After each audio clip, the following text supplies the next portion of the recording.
নমরুদ এবার দেখে ঘিরে যখন মশার কামড়ে সব সৈন্যবাহিনী মরে পড়ে গেল, নমরুদ এবার দেখে ঘিরে আর মনে হয় আমার পালার বুদ্ধি নাই, এখন কোন দিকে পালাবো, কোন দিকে যাবো, যাওয়ার আর বুদ্ধি নাই। এবার নমরুদ ওই যুদ্ধের ময়দান থেকে একটা দৌড় মারছে, দৌড় মাইরা রাজপ্রাসাদের মধ্যে লুকাইয়া আছে যে বাপরে বাপ, মশায় তো আমার ধ্বংস করে ছেড়ে দিল। এখন এইরকম ভাবে বসে আছে, একটা লেংড়া মশা সে বসে আছে, তার কিন্তু তাকে ওই মশাগুলো যুদ্ধের ময়দানে নিয়ে যায়নি, কারণ ল্যাংড়া মশা কি আবার যুদ্ধ করতে পারবে। ল্যাংড়া মশা দ্বারা আল্লাহ তাআলা বলতেছে, রে নমরুদ, তোকে মারার জন্য ইতিহাসের পাতায় যদি মানুষ একদিন পরে একদিন ওয়াজের মাধ্যমে জানতে পারবে যে নমরুদকে মেরেছে আল্লাহ ভালো মশার দ্বারায়, তাহলে তো তোর একটা মান সম্মান তার উপর কিঞ্চিত পরিমাণ থাকবে। আমি আল্লাহ তোকে এমন এক মশার দ্বারাই মারবো যা তোর ঘৃণিত পাত্র হিসেবে কিয়ামত পর্যন্ত তুই থেকে যাবি।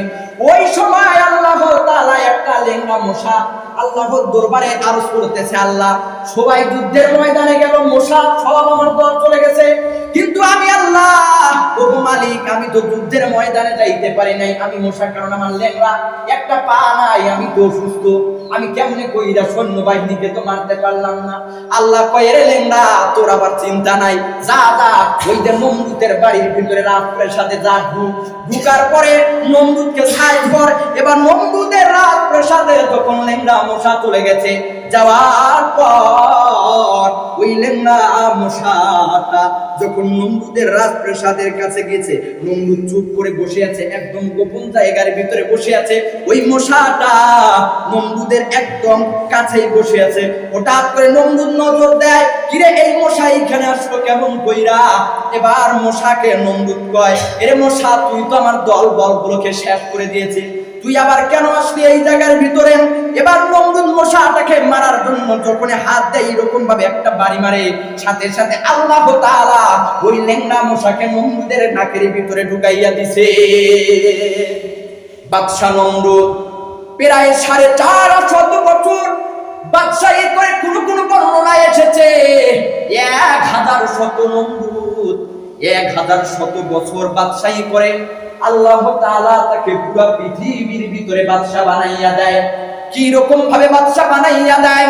সে ইউরোপ, আমেরিকা, তারপরে আবার ইন্দোনেশিয়া, আফ্রিকা, বড় বড় দেশগুলোকে পর্যন্ত সে শাসন করত, পুরো পৃথিবী শাসন করত নমরুদ। নমরুদ এমন শাসক ছিল, যখন পুরো পৃথিবীর ভিতরে নমরুদ শাসক হইয়া যায়, নমরুদ শাসক হওয়ার পরে নমরুদের আর মেজাজ ঠিক থাকে না, নমরুদ অহংকারী হইয়া যায়, নমরুদ জালেম হইয়া যায়। কি পরিমাণ জালেম হইয়া যায়, ইতিহাসের পাতার ভিতরে এসেছে ওই নমরুদ কি পরিমাণ জালেম হইয়া যায়। মানুষের উপরে জুলুম করে, মানুষের সম্পদ জোর করে ছিনিয়ে নিয়ে নেয়, গরিব দুঃখী মানুষদেরকে মারে, গরিব দুঃখী মানুষদেরকে বিনা অপরাধে মারে, তারা নারীদের উপরে অত্যাচার করে, তারা আজ যেরকম ভাবে জুলুম করতেছে, ওই নমরুদ ওই জামানার ভিতরে বিনা অপরাধে মানুষগুলোকে মেরে মেরে শেষ করে দেয়। ইতিহাসের পাতার ভিতরে এসেছে নমরুদ কিরকম ভাবে জুলুম করে। সে এক প্রকারের ভিতরে দেখেন কেমন করে সে জুলুম করেছিল, কিন্তু তার শেষ পরিণতিটা কি রকম হয়ে যায়, তার শেষ পরিণতি কি হইয়া যায়, ইতিহাসের পাতার ভিতরে একটু আসেন, মনোযোগ সহকারে শুনেন। ইতিহাসের পাতার ভিতরে এসেছে নমরুদকে যখন ইব্রাহিম আলাইহিস সালাম দাওয়াত দেওয়ার জন্য যায়, ইব্রাহিম ডাক দিয়ে বলে, এরে নমরুদ, ওই মূর্তিগুলোর পূজা করা যাবে না, ওই মূর্তিগুলো কিছু করতে পারে না, তাদের কোনো ক্ষমতা নাই, একমাত্র ক্ষমতার মালিক হলেন আল্লাহ।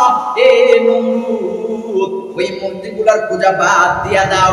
নমরুদ জানাইয়া দেয়, এই ইব্রাহিম, আমি মূর্তির পূজা করব, আমার বাপ দাদারা মূর্তি পূজা করেছে, আমি আজও মূর্তি পূজা করব। এই ইব্রাহিম, আমাকে কোন মাবুদের ইবাদত করতে বলো? আমি তো নিজেই একজন মাবুদ, আমি নিজেই আল্লাহ, আমি কোন আল্লাহর উপাসনা করতে পারবো না। জোরে বলেন না নাউজুবিল্লাহ। নমরুদ বলে যে আমি নিজেই আল্লাহ, আমি আবার কার ইবাদত করব? ইব্রাহিম বলে, ইব্রাহিম আলাইহিস সালাম বলে, নমরুদ তোর খবর আছে খারাপ, তুই যে পরিমাণ জুলুম করা শুরু করছো, যে পরিমাণ জুলুম করতেছো, তোমার অবস্থা কিন্তু ভালো হবে না। এবার ইব্রাহিম নমরুদকে বলে, নমরুদ রে, ভালো হয়ে যাও, এখনো সময় আছে, ভালো হও, না হয় কিন্তু শেষ পরিণতি তোমার খারাপ হইয়া যায়। নমরুদ জানাইয়া দেয়, এই ইব্রাহিম তোমার আল্লাহ আমার সাথে পারবে না, যাও যাও তোমার আল্লাহকে বলো আমি তোমার আল্লাহর সাথে যুদ্ধ করব। নমরুদ জানাইয়া দেয়, হে ইব্রাহিম তোমার আল্লাহকে বলো আমি তোমার আল্লাহর সাথে সরাসরি যুদ্ধ করব, দেখি তোমার আল্লাহর শক্তি বেশি নাকি আমি নমরুদের শক্তি বেশি। দেখেন কি রকম ভাবে নমরুদ কি রকম জুলুমবাজ শাসক হয়েছিল। যখন নমরুদ এই কথা বলে তখন ইব্রাহিম বলে, যখন নমরুদ তখন ইব্রাহিমকে জানাইয়া দেয়, নমরুদ ইব্রাহিমকে বলে, যাও ইব্রাহিম তোমার আল্লাহকে বলো একটা ডেট ঠিক করি, কোন দিন তোমার আল্লাহ যুদ্ধ করবে আমার সাথে। ইব্রাহিম জানাইয়া দেয়, এ নমরুদ আমার আল্লাহর দিন সব এক সমান, তুমি বলো তুমি কোন দিন আল্লাহর সাথে যুদ্ধ করবা। নমরুদ বলে যে আসো অমুক তারিখের ভিতরে আমি যুদ্ধ করব। কেমন করে যুদ্ধ করব? ইব্রাহিম যাও যাও বলে দাও। এবার একটা ডেট ঠিক হলো, তারিখ ঠিক হইল, যুদ্ধ করবে। এবার নমরুদ সারা পৃথিবী থেকে তার সৈন্যবাহিনী রেডি করলো, সারা পৃথিবী থেকে সৈন্যবাহিনী রেডি করলো, আল্লাহ তাআলার সাথে স্বয়ং যুদ্ধ করবে।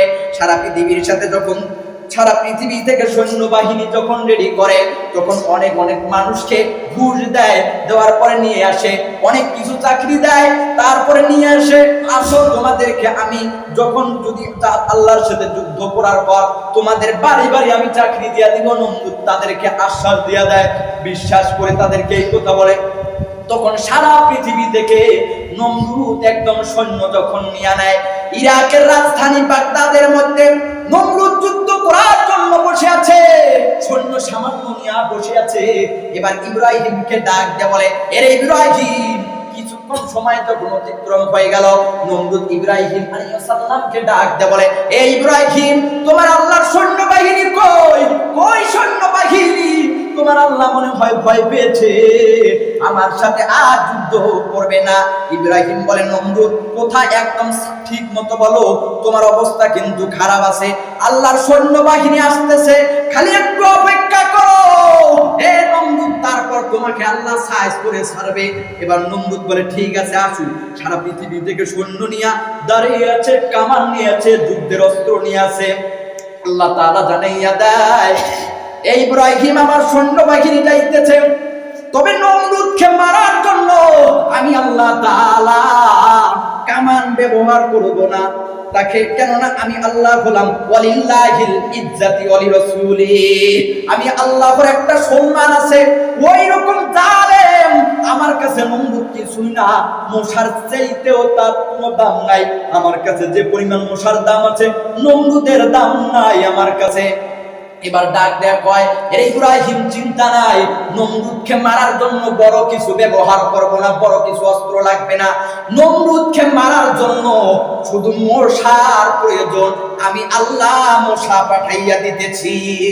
এবার যখন নমরুদ বলে, ও ইব্রাহিম কই কই তোমার আল্লাহর বাহিনী? নমরুদকে ডাক দেয় ইব্রাহিম আলাইহিস সালাম বলে, এরে নমরুদ একটু উপর দিকে তাকাইয়া দেখ, দেখ না কে আসতেছে।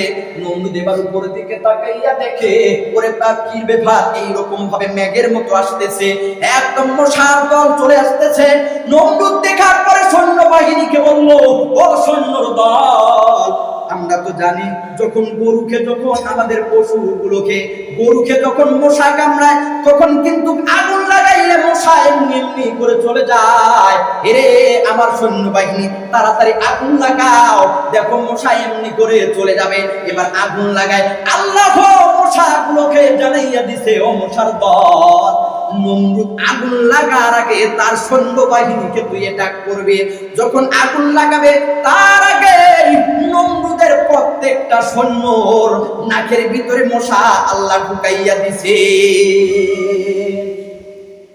যখন নমরুদের প্রত্যেকটা সৈন্যবাহিনীর নাকের ভিতরে মশা ঢুকে গেছে, ঢুকার পরে মগজের ভিতরে মশা চলে গেছে, নমরুদের সৈন্যবাহিনী গুলো যখন তার মগজের ভিতরে মশা চলে গেছে, মগজের ভিতরে যাওয়ার পরে তার মগজগুলো খাওয়া শুরু করে দিয়েছে। তার মগজগুলো যখন মশাগুলো খায়, তার সৈন্যবাহিনীগুলো অবস্থায় এমনি করে তার সৈন্যবাহিনীগুলো জমিনের মধ্যে পড়ে থাপ থাপ করে পড়ে যায়, জমিনের মধ্যে লাফাইয়া পড়ে তার সৈন্যবাহিনী শেষ হয়ে যায়। নমরুদ এবার দেখে ঘিরে যখন মশার কামড়ে সব সৈন্যবাহিনী মরে পড়ে গেল, নমরুদ এবার দেখে ঘিরে আর মনে হয় আমার পালার বুদ্ধি নাই, এখন কোন দিকে পালাবো, কোন দিকে যাবো, যাওয়ার আর বুদ্ধি নাই। এবার নমরুদ ওই যুদ্ধের ময়দান থেকে একটা দৌড় মারছে, দৌড় মাইরা রাজপ্রাসাদের মধ্যে লুকাইয়া আছে যে বাপরে বাপ, মশাই তো আমার ধ্বংস করে ছেড়ে দিল।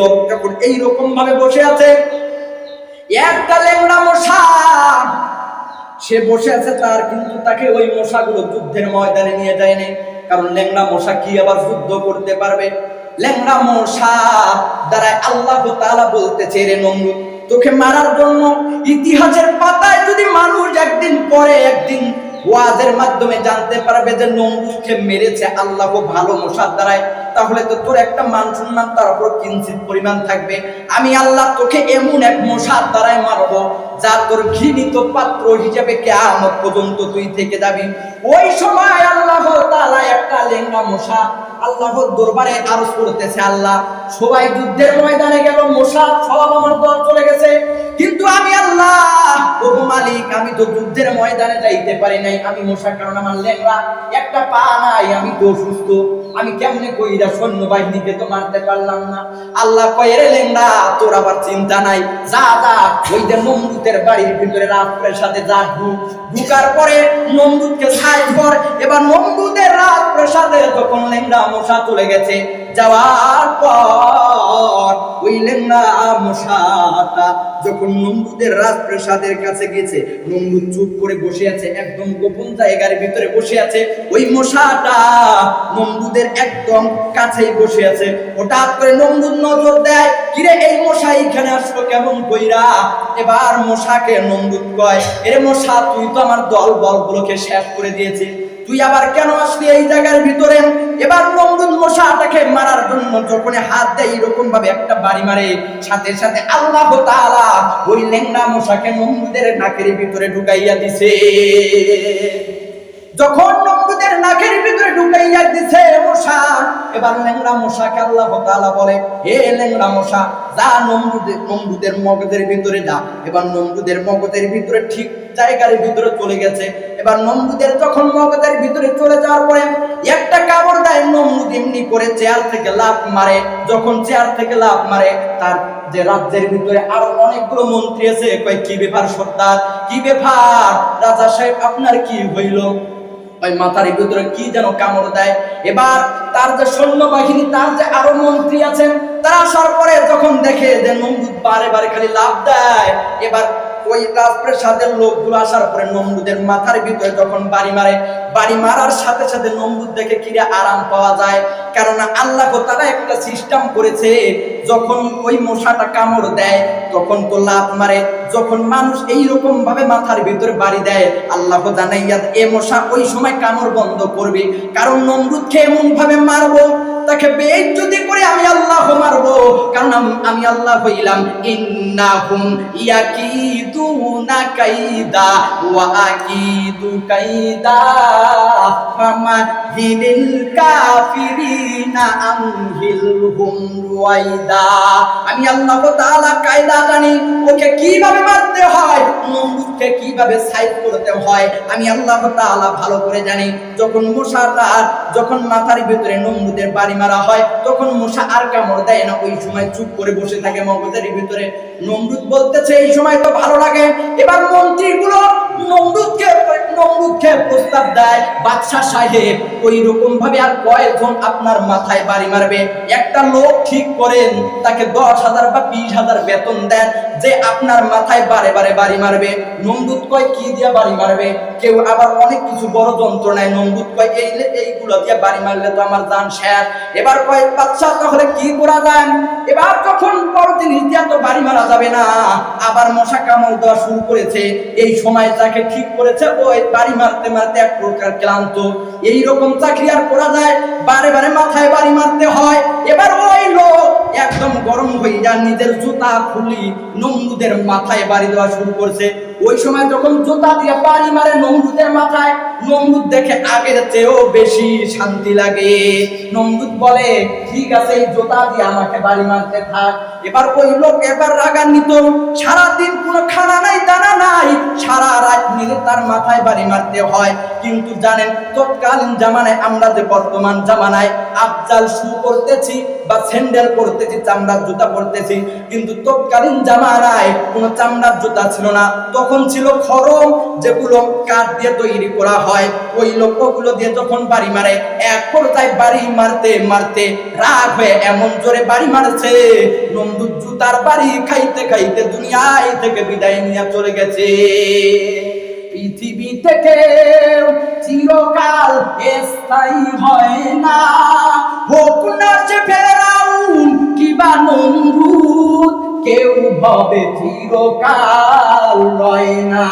পৃথিবী থেকে চিরকাল স্থায়ী হয় না, হোক না সে ফেরাউন কিবা নমরুদ, কেউ ভাবে চিরকাল রয় না। নিজের পাপের অপরাধে নমরুদ খাইল জুতার বাড়ি, মাথার ব্যথা নিরাময়ে খাইল রে জুতার বাড়ি। নিজের পাপের অপরাধে নমরুদ করলো গাদ্দারি, মাথার ব্যথা নিরাময়ে খাইল রে জুতার বাড়ি।